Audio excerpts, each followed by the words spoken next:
এখানে বিভিন্ন সংস্কার সম্পর্কে বলা হয়েছে, যেমন কি সিমূর্তন্য, জাতকর্ম, নামকরণ, নিষ্করণ, অন্নপ্রাশন, বিদ্যারম্ভ, চূড়াকরণ এসব সম্পর্কে এখানে কি আরও অনেক সমাবর্তন সম্পর্কেও আছে। এখানে কি ছকটি দেখো, পরিবারের বড়দের সঙ্গে অভিজ্ঞ ব্যক্তিদের সঙ্গে আলোচনা করে 10-20 সংস্কারের মধ্যে কোনগুলো এখনকার দিনে পালিত হয় আর কোনগুলো হয় না তার তালিকা তৈরি করি। চলো এর উত্তরটি আমরা দেখে আসি। সংস্কারে এ কাল সে কাল। দেখো, বেশিরভাগ মানুষ এখনও পালন করে কি কি? বিবাহ, অন্নপ্রাশন, সিমূর্তন্য, বিদ্যারম্ভ। আর খুব কম পালিত হয় কি কি? নামকরণ, সমাবর্তন, জাতকরণ, কর্ণভেদ। এখন আর পালিত হয় না চূড়াকরণ, উপনয়ন, নিষ্কর্ম।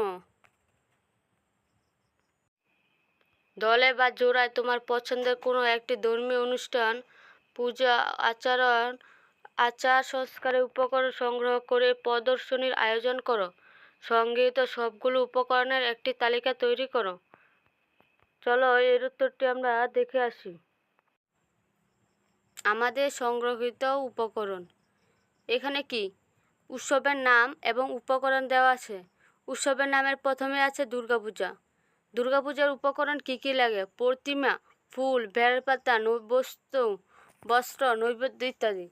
আর বন্ধুদের থেকে কি কি সংগ্রহ করেছে? উৎসবের নাম কি? শীতলা পূজা। প্রতিমা, বস্ত্র, পেঁপে, নারিকেল, তরমুজ, কলা, ভাইফোঁটা, চন্দন, মধু, ঘি, কাজল, দধি, মিষ্টি, ফল, পায়েস। আর দীপাবলিতে কি? প্রদীপ, আতশবাজি। অন্নপ্রাশন, অন্ন, উপহার, বিভিন্ন রকম খাবার। দোলযাত্রার মধ্যে কি কি উপকরণ লাগে? রং, পানি, বন্দুক, বিভিন্ন দেবতার প্রতিমা। আজ এতটুকুই। ভিডিওটি যদি ভালো লেগে থাকে প্লিজ সাবস্ক্রাইব মাই চ্যানেল।